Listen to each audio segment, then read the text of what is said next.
మీ జాతకం ఎలా ఉంటుందో తెలుసుకోండి. వెంటనే జేకేఆర్ గురుగారి అపాయింట్మెంట్ తీసుకోండి. హలో అండి, నమస్తే. నేను మీ హరిత అక్కల, emotional wellness coach and motivational speaker. Welcome back to Suman TV. నేను ఎప్పుడు ఒక కొత్త ఎక్స్పెరిమెంట్ తీసుకోను, లేకపోతే కొత్త స్టడీ తీసుకోను, లేకపోతే ఇంకా సైకాలజీకి రిలేటెడ్గా ఇంకేదో తీసుకొని వస్తూ ఉంటాను కదా. సో దిస్ ఈజ్ మీ.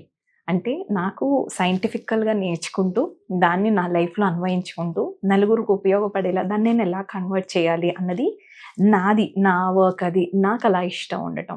లైఫ్లో ఎప్పుడు మనం ఒబీడియంట్గా ఉండటం ఇంపార్టెంట్. మీకు తెలుసు కదా, ఎమోషనల్ వెల్నెస్ కోచ్. నేను ఎక్కువ ఎమోషన్స్ గురించి మాట్లాడుతూ ఉంటాను. కైండ్నెస్ వైపు పంపిస్తూ ఉంటాను, ఫర్గివ్నెస్ వైపు పంపిస్తూ ఉంటాను. లేదా ఆ హెల్ప్లెస్గా ఉన్న వాళ్ళని కొంచెం కరేజ్ బిల్డప్ చేసి నువ్వు ఈ డైలాగ్ కొట్టాల్సిందే అని కొంత క్లయింట్స్కి నేర్పిస్తూ ఉంటాను.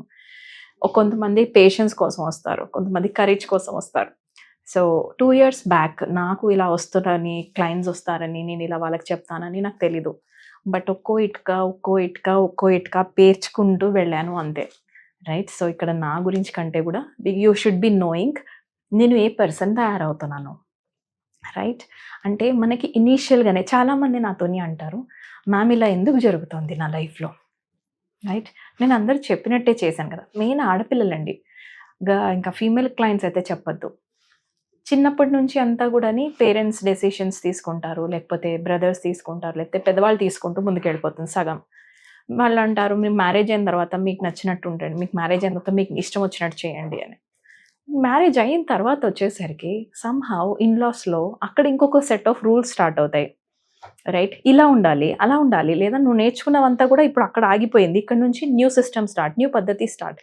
అండ్ ఈ ప్రోగ్రామింగ్లో ఏమవుతుంది, అక్కడ రేపొద్దున నాకు నచ్చినట్టు ఉంటారు అని అనుకుంటారు. ఇక్కడికి వచ్చిన తర్వాత నువ్వు ఇలా ఉండకూడదు, నువ్వు ఈ సెట్ ఆఫ్ రూల్స్కి నువ్వు అడ్జస్ట్ అయితేనే ఇక్కడ ఉంటావు అని ఉంటారు. సో చాలామంది ఎలాంటి కంప్లైంట్స్ వస్తారంటే, ఇంకా నేను ఎవరికి నచ్చినట్టు ఉండాలి, వాళ్ళకి నచ్చినట్టు ఉంటుంటే నాకు నచ్చట్లేదు. రైట్. అలా అని నాకు నచ్చినట్టు ఉంటే they are calling me selfish. మరి ఏంటి అన్నది నేను చాలామంది క్లారిటీ తెప్పిస్తానండి. నాతో మాట్లాడిన తర్వాత వాళ్ళకు నంబర్ 1 కరేజ్ అన్న రావాలి, లేదా క్లారిటీ అయినా వస్తుంది. ఓకే, నా మిస్టేక్ ఇక్కడ జరుగుతుంది, నేను ఇక్కడ బెటర్ చేసుకోవాలి, ఇక్కడ నేను తగ్గాలి, ఇక్కడ నేను ఇంకొంచెం ఒబీడియంట్గా ఉండాలి. Right.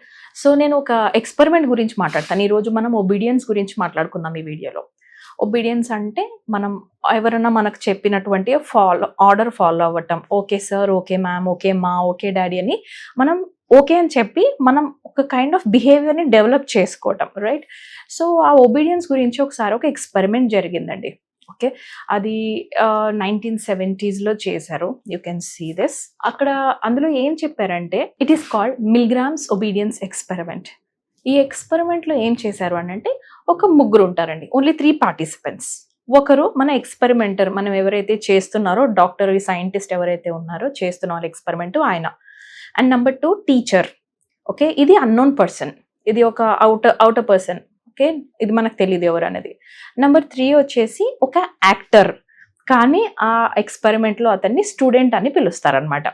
Right. Experimenter, teacher and student వచ్చేసి యాక్టర్. కానీ ఈ అన్నోన్ పర్సన్ ఎవరైతే ఉన్నారో టీచర్ రోల్లో వచ్చేవాళ్ళు, ఆ పర్సన్కి తెలీదు that this person is an actor. అతను రియల్గా మనిషి అనుకుంటున్నాడు అనమాట, అతను కూడా అతను లాంటి మనిషి అని. ఓకే, సో ఇలా ఒక ఎక్స్పెరిమెంట్ స్టార్ట్ చేశారు. ఏంటి అంటే, ఒక బాక్స్లో ఓకే ఈ యాక్టర్ని పెట్టారు. ఓకే, ఈ యాక్టర్కి తెలుసు తను యాక్టింగ్ మాత్రమే చేయాలి అని. ఓకే, ఇప్పుడు ఈ డాక్టర్ గారు ఎప్పుడైతే ఈ ఎక్స్పెరిమెంట్ చేయాలి అని అనుకున్నారో, మొత్తం పబ్లిసిటీ ఇచ్చారు. ఆ టైంలో రేడియోస్ ఉండేవి కదా, మొత్తం పబ్లిసిటీ ఇచ్చారు, మొత్తం మీరు అడ్వర్టైజింగ్ ఇచ్చారు. మీరు ఎవరైనా ఇంట్రెస్టెడ్ ఉంటే ఇందులో మీరు జాయిన్ అవ్వాలంటే జాయిన్ అవ్వచ్చు అని. పర్ అవర్ మీరు ఇలా వర్క్ చేస్తున్నందుకు మీకు $4 వస్తాయి అని అంటే, టోటల్గా 40 participants వచ్చారు. ఓకే, 40 members నేను ఇంట్రెస్టెడ్ అని వచ్చారనమాట, నేను చేస్తాను ఎక్స్పెరిమెంట్లో. సో డాక్టర్ స్టార్ట్ చేశారు ఎక్స్పెరిమెంట్. ఏంటి అంటే, ఒక క్వశ్చన్ అడుగుతారు ఆ బాక్స్లో ఉన్న మనిషికి. ఓకే, ఈ టీచర్ ఎవరైతే ఉన్నారో షాక్ ట్రీట్మెంట్ ఇవ్వాలి. ఎప్పుడు ఈ క్వశ్చన్ అడుగుతాడు, తను రైట్ ఆన్సర్ చెప్తే no shock treatment, but answer wrong చెప్తే స్మాల్ ట్రీట్మెంట్, స్మాల్ షాక్తో స్టార్ట్ అయ్యి ఎవ్రీ టైం రాంగ్ ఆన్సర్ చెప్పిన ప్రతిసారి లెవెల్ ఆఫ్ షాక్ ఇంప్రూవ్ చేస్తారు, ఇంక్రీజ్ చేస్తూ ఉంటారు. ఓకే, అది అన్బేరబుల్ లిమిట్కి వెళ్ళినా కూడా ఇక్కడ హయ్యర్ అథారిటీ నుంచి వచ్చే ఆర్డర్స్ ని ఈ పర్సన్ ఎంత ఒబీడియంట్ గా ఫాలో అవుతాడు అన్న ఎక్స్పెరిమెంట్ ఇది, రైట్? మీకు తెలుసా అండి, ఇలా స్టార్ట్ చేసిన తర్వాత ఆ యాక్టర్ ఎవరైతే ఉన్నారో రియల్ గా షాక్ కొట్టినట్టుగా యాక్టింగ్ చేయాలన్నమాట. అంటే ఫస్ట్ రాంగ్ ఆన్సర్ చెప్పగానే ఆ అని అరవటం, నెక్స్ట్ మనకి అమ్మా అని అడగటం. You know the more the volts పెరుగుతున్నాయి అని అంటేనే 50 volts తో స్టార్ట్ చేశారు. సో వోల్ట్స్ పెరుగుతున్నాయని యాక్టర్కి తెలిసిపోతుంది కదా రాంగ్ ఆన్సర్ ఇప్పుడు నేను యాక్టింగ్ చేయాలని. So he was actually acting. కానీ థర్డ్ పర్సన్, ఈ మధ్యలో ఈ టీచర్ ఎవరైతే ఉన్నారో ఆ టీచర్కి తెలియదు కదా ఈయన యాక్టర్ అని. So he was feeling very bad. నచ్చట్లేదు, చేసే పని నచ్చట్లేదు, ఒకరిని హర్ట్ చేయటం నచ్చట్లేదు, ఒకరికి అంత షాక్ ట్రీట్మెంట్ ఇచ్చి పెయిన్ ఇవ్వటం నచ్చట్లేదు. బట్ స్టిల్ వెళ్తున్నారు 230 volts దాకా వెళ్ళిన తర్వాత చాలా మంది కంప్లైంట్ చేశారంట. యాక్చువల్గా it was an individual experiment, అంటే ఒకరి తర్వాత ఒకరి మీద చేశారు, గ్రూప్ కాదు. బట్ ఎప్పుడైతే ఇలా చేసుకుంటూ వెళ్ళారో ఈ 230 volts దగ్గరికి వచ్చినప్పుడు కొంతమంది చేయలేకపోయారు. ఫస్టే రూల్స్ చెప్పారు సైంటిస్ట్ ఏంటంటే, మీరు చేయగలిగినంత వరకు చేయండి, చేయలేకపోతే మీరు ఎక్కడికక్కడ క్విట్ అవ్వచ్చు అన్న ఆప్షన్ కూడా ముందే ఇచ్చాడు ఈ డాక్టర్. బట్ ఈ చాలా మంది పీపుల్ ఏం చేశారు, ఆల్మోస్ట్ 24 people, 40 members-లో 40 applicants-లో 24 people దాకా 230 volts ఇంకొంచెం పెరుగుతోంది అనగానే వాళ్ళ పెయిన్ వినలేక, అంటే ఆ యాక్టర్ యొక్క పెయిన్ వినలేక, వీళ్ళకి తెలుసు కదా, వీళ్ళకి తెలియదు కదా వాళ్ళు నిజంగానే ట్రీట్మెంట్ వల్ల అరుస్తున్నారా అని అనుకుంటున్నారు, షాక్ ట్రీట్మెంట్ వల్ల. సో ఆ సౌండ్ వినలేక, ఆ బాధని వినలేక, ఆ బాధని పడలేక, నా వల్ల ఒక మనిషి ఇంత బాధపడుతున్నాడే అనేసి ఆల్మోస్ట్ మధ్యలో క్విట్ అయిపోయారండి. బట్ కొంతమంది మాత్రం మ్యాక్సిమం పర్సంటేజ్ అంట 65% దాకా ఉంది. 65% మంది పక్కన వాళ్ళు పెయిన్ ఎక్కువ ఉంది అని తెలిసినా కూడా మధ్యలో కంప్లైంట్ ఇచ్చారంట, కెన్ వి ప్లీజ్ స్టాప్, ఈ ఎక్స్పెరిమెంట్ ఆపుదామా అనేసి. బట్ ఈ హయ్యర్ అథారిటీ ఎక్స్పెరిమెంటర్ ఎవరైతే ఉన్నారో ఇతన్ని కదా స్టడీ చేయాల్సింది. So no problem, you have to follow, you have to be agreeing, నువ్వు నాకు ఫాలో అవ్వాల్సిందే ఆర్డర్ అని చెప్పాడట.